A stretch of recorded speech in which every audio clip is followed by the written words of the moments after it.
Friends आइए यहाँ पर आज हम आपके लिए लेकर आए हैं कक्षा 8 किस विषय का है। कक्षा 8 का आपका पेपर यहाँ पर हम लेकर आए हैं। प्रतिभा पर्व मूल्यांकन वर्ग सीट 2021-22 का है। खंड आ वाला है, खंड बा वाला हम आपके लिए प्रोवाइड करेंगे क्योंकि अभी हमारे क्षेत्र में खंड आ के पेपर चल रहे हैं, खंड बा के बाद में चलेंगे। तो चलिए एक पहले आपको बता दें कि कक्षा 8 का विषय हिंदी माध्यम गणित का है पेपर, हिंदी माध्यम का पेपर है हमारे यहाँ। चलिए एमपी में है, ठीक है। चलिए यहाँ पर पूरी जानकारी आपके लिए प्रोवाइड कर दें। अपना नाम भरना है, पिताजी का नाम भरना है, शाला का नाम भरना है, अपनी क्लास भरनी है जिस कक्षा में आप पढ़ते हैं। यहाँ पर आपकी जो कॉपी चेक करेगा उसका यानी यहाँ पर नंबर है। इसके बाद 16 क्वेश्चन रहेंगे जो आपके 18 आ जाएंगे। खंड आ के रहेंगे आपके और खंड बा, और तो खंड आ में सिर्फ आपको 16 क्वेश्चन आएंगे और दो आएंगे बड़े बड़े, वो आएंगे आपके 20 नंबर के। और खंड आ वाला है जो 30 नंबर का, वो आपका यहीं पर यही जो आपको दिया जा रहा है यही है। यहाँ पर कुल अंक आएगा, यहाँ पर आपको प्रोजेक्ट के नंबर दिए जाएंगे। तो यहाँ पर खंड बा आपका प्रोजेक्ट रहेगा। तो खंड आ पे सिर्फ आपको लिखना है, तो खंड आ प्रोजेक्ट रहेगा, आपको दिख रहा होगा। चलिए थोड़ा और बता देते हैं। खंड बा आपको प्रोजेक्ट है, खंड आ के ही क्वेश्चन आपको लिखना है। तो चलिए पहले क्वेश्चन खंड आ वाले के ही देखते हैं। तो यहाँ पर आप खंड आ के भी देखेंगे तो यहाँ से देख लो, यहाँ पर लिखा हुआ है यहाँ से वर्ग सीट का कार्य प्रारंभ है। तो चलिए निर्देश पढ़ते हुए पहले क्वेश्चन का हल देखेंगे। -8 गुणा -1 का मान ज्ञात कीजिए। माइनस से माइनस कट जाएगा तो आंसर आपका 8 आ जाएगा, इज द राइट आंसर। चलिए नीचे वाले क्वेश्चन को भी देखेंगे। इसमें लिखा है 5/9 को 3/5 के व्युत्क्रम के से गुणा करने पर प्राप्त गुणनफल निम्न में से कौन सा।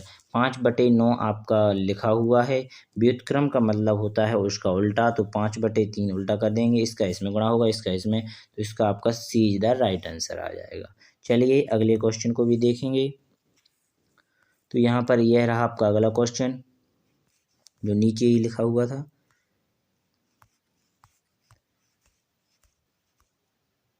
क्वेश्चन यहाँ पर दिख नहीं रहा है, कट गया है, थोड़ी फोटो खींचने में गलती हो गई इसलिए माफ़ी चाहते हैं। चलिए तो इसका आपका राइट आंसर क्या है, 2 है। वो आंसर आपका ऐसा है कि किसी पर घात 0 + 2 पे घात 0 पोष्टक, फिर यहाँ पोष्टक लगा लीजिए, फिर यहाँ पर रहेगा गुणा, यहाँ पर आपकी 5 पे घात 0। तो किस पे पर भी 0 घात हो तो 1 लिख लिया जाता है, गुणा है तो गुणा रहेगा, इस पे भी 1 घात है प्लस इस पे भी, तो दोनों को जोड़ देंगे कितना आया 2 गुणा 1, आंसर कितना आया 2, इसका राइट आंसर। इस तरह का सवाल था वहाँ पर, ठीक है। तो यहाँ पर आप देखेंगे तो इसका राइट आंसर आपका 2 is the B is the right answer आपका आ जाएगा। तो चलिए अगले क्वेश्चन को देखेंगे, चौथे को का मान ज्ञात कीजिए। तो इसका मान ज्ञात करेंगे, बटे में लेंगे, 9 है तो 9 कॉमा ले लिया, 8x - 5x, 8 में से 5 चले जाएंगे, कितने बचे 3x/9, काटेंगे तो कितना बचा, ऊपर x नीचे आ गया 3 अकेला, तो x/3 इसका राइट आंसर हो जाएगा, जिसका यहाँ पर आपको दिख रहा होगा x/3 डी नंबर पर। चलिए और आगे भी देखेंगे। 5वां क्वेश्चन है, एक न्यूनकोण का संपूरक कोण होगा, यानी एक न्यूनकोण है उसका संपूरक क्या होगा। तो एक न्यूनकोण है उसका संपूरक क्या होता है, तो इसको आपको बताना है, ठीक है। आशा करेंगे अच्छी तरह से समझ में आ रहे होंगे। तो इसका आपका अधिक कोण हो जाएगा, क्या हो जाएगा, इसका अधिक कोण इज द राइट आंसर हो जाएगा। आइए चलते हैं और आगे के सवालों को देखते हैं। यह रहा आपका 6वां क्वेश्चन और 7वां और 8वां क्वेश्चन आपकी स्क्रीन पर दिख रहा होगा। चलिए 6वें क्वेश्चन में पूछा गया है, अगर एक त्रिभुज का कोण यानी क्यू एक कोण है, मापित दिया गया है, आर का मापित दिया गया है, तो पी का माप ज्ञात कीजिए। हम जानते हैं त्रिभुज के तीनों कोणों का योग 180 होता है।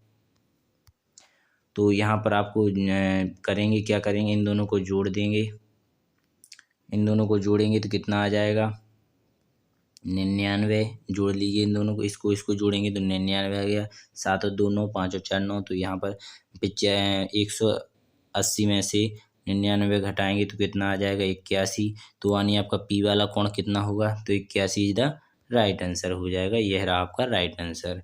चलिए अगले क्वेश्चन को भी देख लीजिए। ए बी सी का और इसका भुजाएं, तो भुजा एक भुजा आपकी संगत क्या होगी, ए बी की भुजा क्या होगी, तो इसकी आपकी पी क्यू होगी। तो यहाँ पर आप देखेंगे कि कौन से आंसर पर पी क्यू, तो पहले पर भी पी क्यू लिखा हुआ है, तो यही इसका राइट आंसर हो जाएगा। और अगला भी क्वेश्चन है, अंग्रेजी विषय की एक परीक्षा हुई है।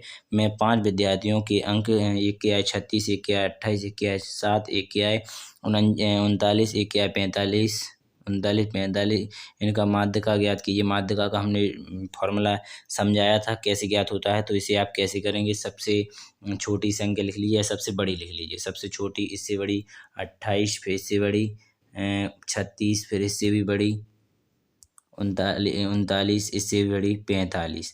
तो इस तरह का हो गया। तो बीच की बीच कौन सी संख्या आ गई, 36।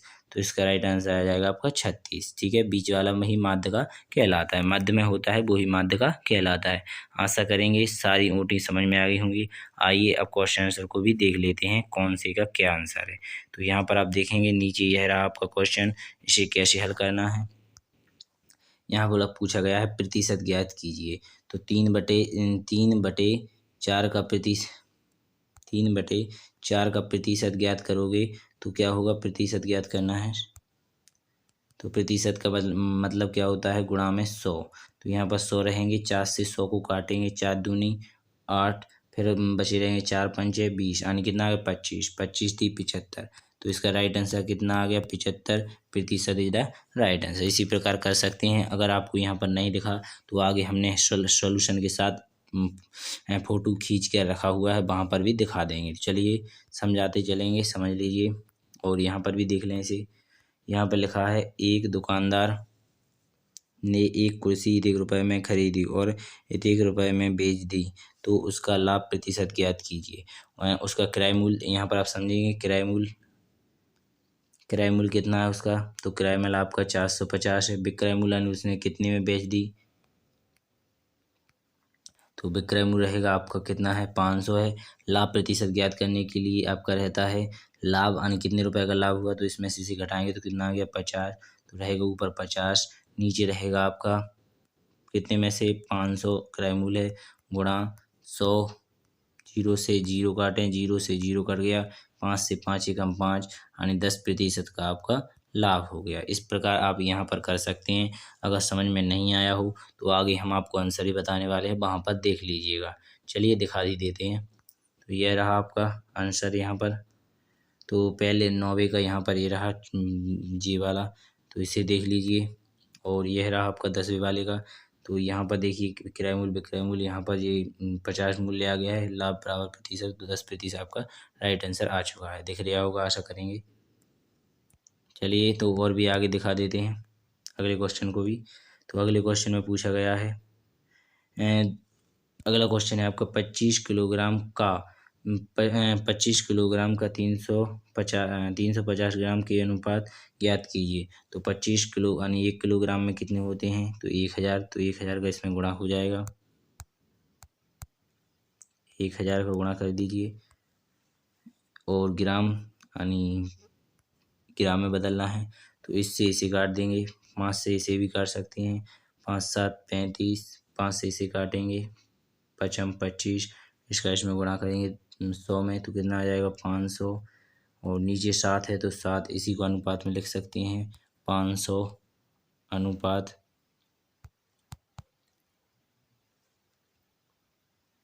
7। ठीक है, इस तरह लिख सकते हैं। चलिए और आगे दिखाते हैं। अगला क्वेश्चन आपका कौन सा है, और इधर भी दिखा देंगे आपको। तो यहाँ पर आंसर भी देख लीजिए, यह रहा आपका आंसर। तो यहाँ से आपको लिखना है, किलोग्राम को बदला, पहले 25,000 आ गया, 25,000 को यहाँ पर देखिए अनुपात में किया, गुणनखंड में काट दिया, तो आपका 500/7 आया। तो 500 अनुपात 7 लिख सकते हैं। ठीक है, आंसर आ गया। चलिए इसी को और अच्छी तरह से समझा देते हैं। चलिए आगे चलते हैं 12वें क्वेश्चन को। तो 12वें क्वेश्चन में आपको पहले इसमें पूछा गया इसे और इसे जोड़ना है, तो जोड़ लीजिए और फिर इसको आपको घटा देना है। तो 3 चलो पूरा अच्छे करते हैं, 3x - y + 11। तो अपन को दूसरी संख्या जोड़नी है, तो क्या करेंगे, कौन सी संख्या जोड़नी है, -11 -11, माइनस की माइनस ही कट जाएगी, 2 हो जाएंगे, माइनस के कितने हो गए 2/3 बाय, यही हो जाएगी ना।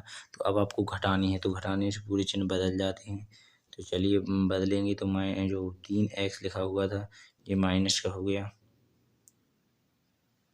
ये संख्या प्लस की हो जाएगी आपकी बाय, यहाँ पर ये भी आपका प्लस का हो जाएगा 1, यही लिखा हुआ था यहाँ पर। चलिए तो आगे देखेंगे,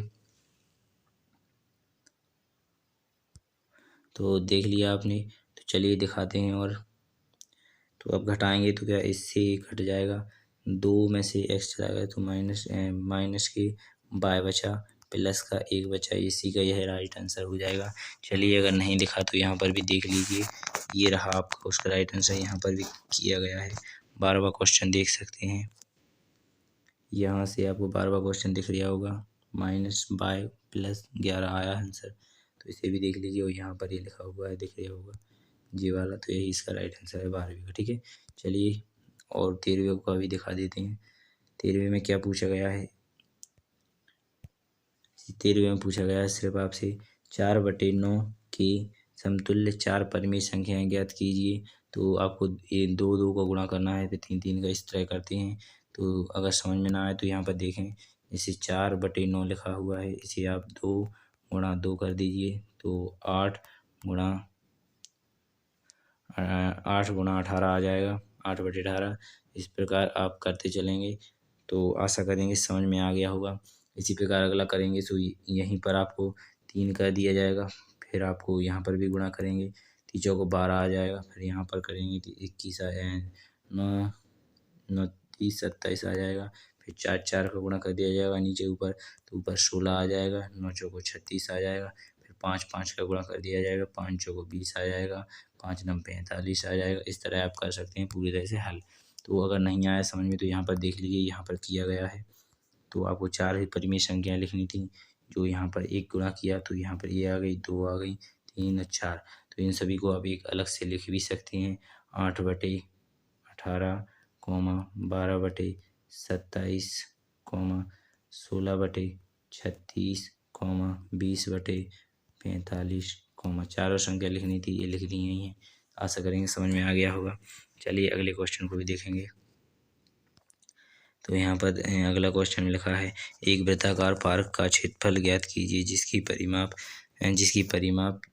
360 मीटर है। तो इस 360 परिमाप है तो उसकी लंबाई क्या होगी, उस प्रकार से तो कितनी रहेगी, इसकी काटेंगे चारों भुजाएं, तो 4 से भाग देंगे, तो 4 9 36 यानी 90 उसकी भुजा हो जाएगी। तो एक भुजा 90 है, तो लंबाई गुणा चौड़ाई 90 गुणा 90 करेंगे, इस प्रकार करेंगे। चलिए हम दिखा देते हैं कहाँ पर किया गया है। यहाँ पर तो यह रहा इसका राइट आंसर, यहाँ पर किया गया है। यहाँ पर आप देखिए अच्छी तरह से और समझिए किस प्रकार किया जाता है। तो यहाँ पर दिखाया जाएगा आपको, वर्ग मीटर की परिमाप देखिए, यहाँ पर 4 मान ली 4 दी जाती है, तो 90 उसकी एक भुजा निकल आई, भुजा स्क्वायर, तो यहाँ पर रहेगा 90 गुणा 90, दोनों को गुणा करेंगे तो 8100 वर्ग मीटर इसकी राइट आंसर आ जाएगा। हमने आपको वहीं पर हल करा दिया गया था, इस प्रकार करना है। यहाँ पर पूरी हल के साथ आपको प्रोवाइड किया गया है, जैसा करना है 100% ऐसा ही करना है। ठीक है, चलिए अब आपको आखिरी क्वेश्चन यानी 15वें क्वेश्चन से मिलाते हैं। 15वें क्वेश्चन में देखा गया है, एक विद्यार्थी एक पुस्तक को प्रतिदिन 1 घंटे कितना पढ़ता है, 1 घंटे 3 सही 4 घंटे पढ़ता है और 6 दिन में बच कितना पड़ेगा। 6 का गुणा करेंगे तो इसे पहले बदलेंगे, 7/4 आ जाएगा, गुणा 6 करेंगे, 6 से इसे काट भी सकती हैं, तो यहाँ पर 3 बचा, यहाँ पर 2 बचा, 7 21 आ जाएगा, 21/2, 2 से इसे काटेंगे, 7 10 आ जाएगा, सही 1/2 यानी 10.5 घंटा पड़ेगा। तो वो अपन इसको ऐसे भी लिख सकते हैं, यानी 10 घंटे और 30 मिनट। ठीक है, 10 घंटे 30 मिनट भी लिख सकते हैं। तो यहाँ पर आप देखेंगे, तो इसे आप देखेंगे यहाँ पर थोड़ा गलत लिखा हुआ होगा, जैसे यहाँ पर एक घंटा लिखना था तो यहाँ पर भी आपको घंटा ही लिखना था, यहाँ पर आता मिनट, यानी 10 घंटे और 30 मिनट इस तरह लिखना था। चलिए आशा करेंगे समझ में आ गया होगा। चलिए बिना टाइम ख़राब किए यहीं पर अब और भी जो एक आखिरी क्वेश्चन है 16वां, उसे भी देख लीजिए। उसमें कुछ भी नहीं करना, सिर्फ कोण गिनना है। तो ये रहा आपका राइट आंसर क्वेश्चन। तो यहाँ पर आप देखेंगे इसमें पूछा गया है पहले पर अंतःकोण। अंतःकोण कौन कौन से हैं? सी और यहाँ पर रहेगा, देखिए झूम करके देखते हैं।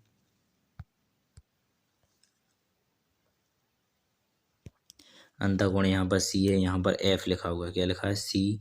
तो यहाँ पर रहेगा सी, यहाँ पर हो गया एफ। तो एफ एक दो कोण हो गए, एक यहाँ पर सी है, एक यहाँ पर डी है, यानी सी ई और D is the right answer हो जाएंगे। तो इसके राइट आंसर आपको समझ में आ गया होंगे।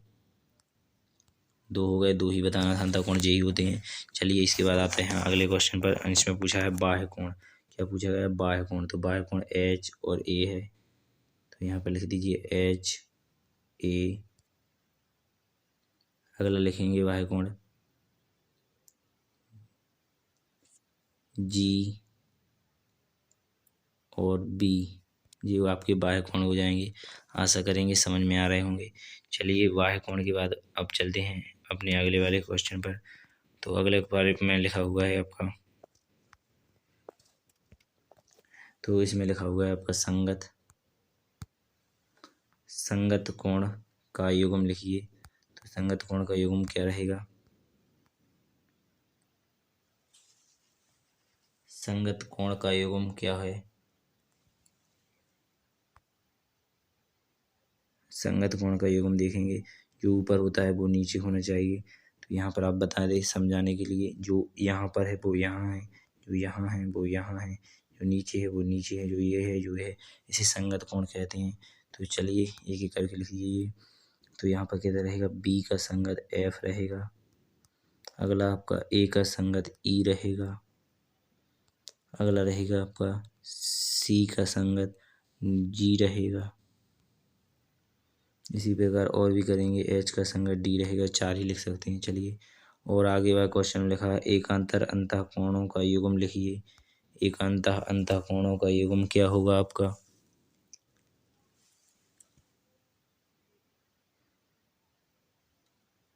तो यहाँ से जो एक अंतःकोण होता है इसका बराबर होता है ए वाला इसके बराबर होता है। तो एक अंतःकोणों का युग्म यानी उसके आमने सामने युग्म यानी बराबर होना चाहिए, उसे कहते हैं युग्म। तो यहाँ पर रहेगा सी ई और अगला रहेगा एफ डी। ठीक है, आशा करेंगे दोनों को समझ में आ गए होंगे, पूरे जितने भरे गए हैं पूरे आ गए होंगे आपके समझ में। तो बिना टाइम खराब किए यहीं पर वीडियो को ना बड़ी करते हुए यहीं पर समाप्त करते हैं।